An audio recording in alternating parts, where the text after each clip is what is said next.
সুব্যবস্থা পায় না। প্রিয় প্রিয় সংগ্রামী কিশোরগঞ্জবাসী, আমরা তো এমন বাংলাদেশ চেয়েছিলাম যেখানে প্রত্যেকটা মানুষের কাছে নাগরিক সুবিধা পৌঁছাবে, প্রত্যেকটা মানুষ নাগরিকের মর্যাদা পাবে।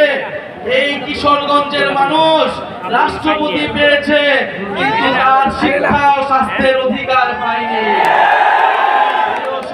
কিশোরগঞ্জবাসী, আপনারা এই ফ্যাসিস্ট রাষ্ট্রপতি আপনাদের বাংলাদেশকে, আমাদের বাংলাদেশকে শেখ হাসিনার কাছে তুলে দিয়েছিল।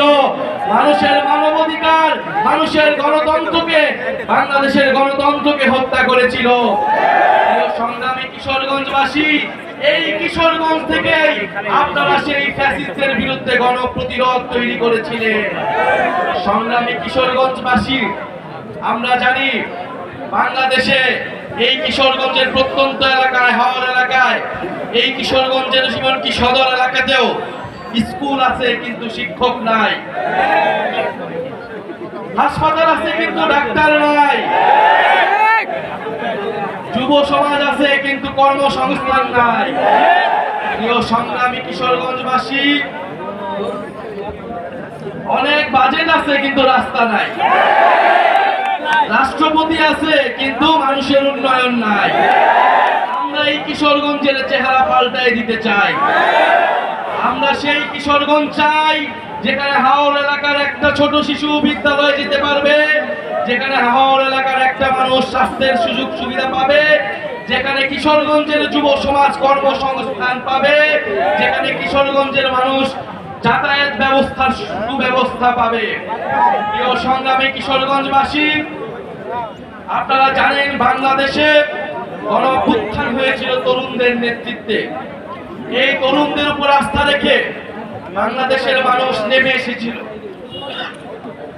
আমরা আবারও বলছি, এই তরুণদের উপর আস্থা রেখে আপনারা জাতীয় নাগরিক পার্টিতে যোগদান করুন।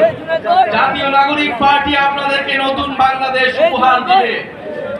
জাতীয় নাগরিক পার্টি বাংলাদেশের 54 বছরের যেই দুর্নীতি পরায়ণ রাষ্ট্র ব্যবস্থা, যেই মাফিয়া তান্ত্রিক, যেই লুটেরা রাষ্ট্র ব্যবস্থা, সেই রাষ্ট্রের পরিবর্তন ঘটাবে। প্রিয় সংগ্রামী কিশোরগঞ্জবাসী, আমরা বলেছি তরুণরা রাষ্ট্রের চালিকা শক্তি, দেশের চালিকা শক্তি। এই তরুণদেরকে যদি এই গণ অভ্যুত্থানের পরে আমরা যদি তরুণদেরকে কাজে লাগাতে না পারি, এই তারুণ্যের শক্তিকে যদি দেশ গঠনে কাজে লাগানো না যায়, বাংলাদেশকে আর কখনোই গড়ে তোলা সম্ভব হবে না। ফলে আমরা তারুণ্যের সেই শক্তিতে বিশ্বাসী, আমরা কিশোরগঞ্জের শক্তিতে বিশ্বাসী।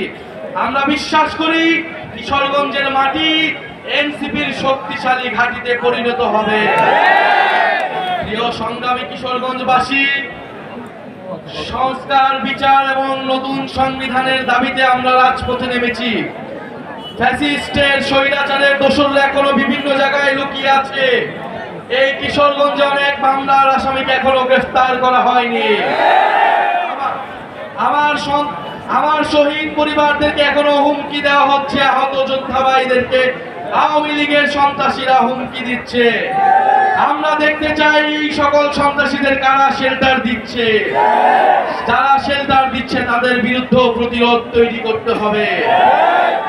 সংগ্রামী কিশোরগঞ্জবাসী, আমরা আজকে এসেছি আপনাদের কাছে নতুন দিনের যে বার্তা আমরা দিয়ে গেলাম, ইনশাআল্লাহ আমরা আবারও কিশোরগঞ্জে আসব।